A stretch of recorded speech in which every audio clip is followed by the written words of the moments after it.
శుక్లపక్ష చతుర్థి నాడు ఈ స్తోత్రం వింటే అటువంటి వాడికి సంపదలు లభిస్తాయి. ఉద్యోగం కావాలి అనుకున్న వాళ్ళు 40 రోజుల పాటు ఈ స్తోత్రాన్ని వినండి, పారాయణం చెయ్యండి, ఉద్యోగం వచ్చి తీరుతుంది.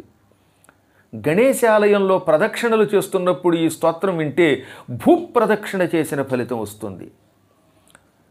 అద్దె ఇళ్ల బాధ భరించలేకపోతున్నప్పుడు, స్వగృహం కావాలనుకున్నప్పుడు, లేదా ఒక మంచి ఇంట్లో కొంతకాలం పాటు సుఖంగా ఉండాలనుకున్నప్పుడు ఈ స్తోత్రాన్ని 27 రోజుల పాటు 3 పూటలా వినండి, లేక పారాయణ చెయ్యండి.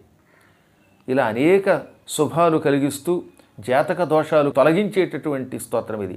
జాతక దోషాలు తొలగాలంటే ఈ స్తోత్రం 90 రోజుల పాటు వినాలి. వింటే భయంకరమైన దోషాలు తొలగిపోతాయి.